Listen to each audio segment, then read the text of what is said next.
السلام علیکم. تمام تعریفیں رب عز و جلال کے لیے اور لاکھوں درود حضور خاتم النبیین علیہ السلام کے لیے. حق ٹائم میں خوش آمدید. میں ہوں کاشف رضا. ناظرین، کراچی ایک بار پھر خون میں نہلا دیا گیا ہے اور اس بار بھی وجہ وہی پرانی ہے: ہیوی ٹریفک، ناقص نظام اور وہ لاپرواہی جو ہر روز کسی نہ کسی گھر کو اجاڑ دیتی ہے. سب سے پہلا حادثہ نارتھ کراچی میں پیش آیا، جہاں فرسٹ ایئر کا طالب علم عابد رئیس واٹر ٹینکر کی ٹکر سے جان کی بازی ہار گیا. دو موٹر سائیکلوں کے ٹکرانے کے فوراً بعد تیز رفتار ٹینکر نے اسے کچل دیا. عابد گھر کا اکلوتا بیٹا تھا اور اس کی موت نے پورے علاقے کو لرزا دیا ہے. شہریوں نے غصے میں ٹینکر کو آگ لگا دی کیونکہ سب جانتے تھے ڈرائیور پھر بھاگ جائے گا، اور پھر یہی ہوا. پولیس اب مقدمہ درج کر کے تحقیقات کا دعویٰ تو کر رہی ہے، مگر کراچی والے اس دعوے کو بار بار سن کر اب تھک چکے ہیں. اسی دن ایک اور سانحہ شہرشاہ پل پر ہوا، جہاں ڈمپر کی ٹکر نے ایک موٹر سائیکل پر سوار میاں بیوی کو لپیٹ میں لے لیا. 29 سالہ نسرین موقع پر جاں بحق ہو گئی، جبکہ شوہر شدید زخمی ہو کر اسے اسپتال منتقل کیا گیا. ڈمپر ڈرائیور موقع سے غائب ہوا. وہی پرانا انجام، وہی پرانی کہانی ایک بار پھر دہرائی گئی. ناظرین، تیسرا حادثہ اورنگی ٹاؤن فقیر کالونی میں پیش آیا، جہاں 4 سالہ ننا سفیان واٹر ٹینکر کی ٹکر سے جاں بحق ہو گیا. ایک معصوم بچہ جو گھر سے چیز لینے کے لیے نکلا تھا، ٹینکر ڈرائیور کی غفلت کا شکار بن گیا. ٹینکر قبضے میں لیا گیا مگر ڈرائیور غائب ہو گیا.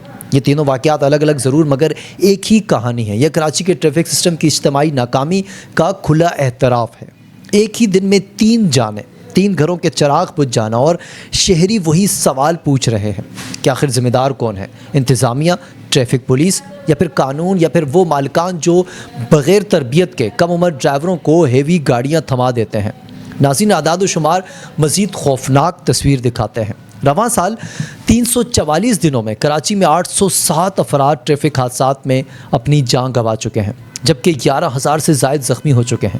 یعنی روزانہ 2 لوگ مر رہے ہیں اور ہر دن 30 کے قریب زخمی اسپتال کو پہنچ جاتے ہیں. یہ صرف اسپیڈ نہیں ہے، یہ حکومتی نااہلی، ڈرائیوروں کی غفلت اور بغیر چیکنگ کے سڑکوں پر دوڑتی ہوئی بھاری ٹریفک کا زہریلا مجموعہ ہے. اب اصل سوال یہ ہے کہ اس شہر کا کوئی مالک بھی ہے؟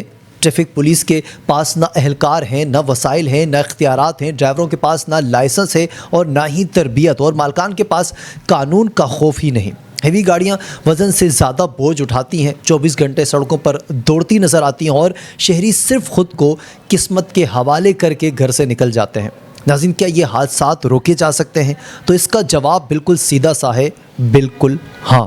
اگر ہیوی ٹریفک کے لیے وقت مقرر کیا جائے، اگر کم عمر ڈرائیورز پر پابندی عائد کی جائے، اگر کیمرے فعال کیے جائے، اگر رفتار کی مانیٹرنگ ہو، تو آج عابد، نسرین اور سفیان جیسے ہزاروں لوگ زندہ ہوتے. کراچی کے لوگ احتجاج نہیں چاہتے، آگ نہیں چاہتے، وہ صرف یہ چاہتے ہیں کہ سڑکیں محفوظ ہوں.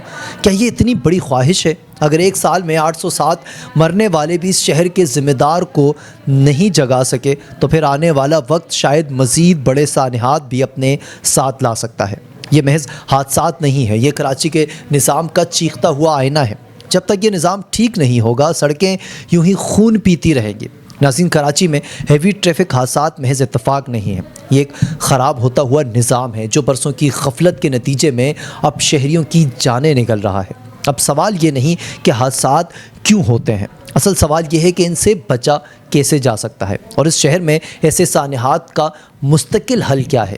ناظرین، سب سے پہلے حقیقت یہ ہے کہ کراچی میں ہیوی ٹریفک بغیر منصوبہ بندی کے سڑکوں پر چھوڑ دی جاتی ہے. دنیا بھر میں ہیوی گاڑیوں کے لیے مخصوص اوقات مقرر ہوتے ہیں، مگر کراچی میں 24 گھنٹے ان کی آزادانہ نقل و حرکت جاری رہتی ہے. اگر شہر میں ٹائم ہیڈنگ کو سختی سے نافذ کر دیا جائے اور ہیوی ٹریفک کو صرف رات یا پھر مخصوص اوقات میں اسے محدود کر دیا جائے، تو حادثات کی شرح لگ بھگ آدھے سے بھی کم رہ جائے گی. دوسرا بڑا مسئلہ ڈرائیورز کی تربیت بھی ہے. یہاں لائسنس بنوانا مشکل نہیں، بلکہ لائسنس کے بغیر بھاری گاڑیاں چلانا بھی عام سی بات ہے. کم عمر، غیر تجربہ کار اور بغیر ٹریننگ کے ڈرائیور کو ٹینکر، ڈمپر اور ٹریکٹر تھما دیے جاتے ہیں. اگر حکومت ہیوی لائسنس کو سخت کر دے، میڈیکل ٹریننگ اور ڈرائیونگ ٹیسٹ کو لازمی قرار دے دے، تو شہریوں کی جانیں محفوظ بنائی جا سکتی ہیں. ناظرین، تیسرا اہم قدم ہے سڑکوں کی نگرانی کرنا. کراچی ایک ایسا شہر ہے جہاں کیمرے تو ضرور لگے ہوئے ہیں، مگر اکثر ایسے ہیں جو غیر فعال ہیں. رفتار کی مانیٹرنگ، نمبر پلیٹ ریڈنگ اور ٹریفک کی خودکار چیکنگ جیسے سسٹمز اگر حقیقت میں فعال کر دیے جائیں تو ٹینکر اور ڈمپر ڈرائیور سڑک کو دوڑ کا میدان سمجھ کر گاڑیاں نہیں چلائیں گے۔ انٹیلیجنٹ ٹریفک سسٹم اس وقت کراچی کی سب سے بڑی مجبوری اور ضرورت بن چکا ہے۔ ایک اور بنیادی مسئلہ گاڑیوں کی حالت بھی ہے۔ پانی کے ٹینکر، ڈمپر اور لوڈنگ گاڑیاں اکثر اوور لوڈ، خراب بریک، گھسے ہوئے ٹائر اور ناقص مینٹیننس کے ساتھ سڑکوں پر دوڑتی نظر آتی ہیں۔ اگر شہر میں فٹنس سرٹیفکیٹ کی شرط سختی سے نافذ ہو جائے اور غیر فٹ گاڑیوں کو فوری روکا جائے تو حادثات میں ڈرامائی کمی آ سکتی ہے۔ ناظرین، ٹریفک پولیس کے اختیارات اور افرادی قوت بھی آج کے کراچی کے لیے ناکافی سمجھی جاتی ہے۔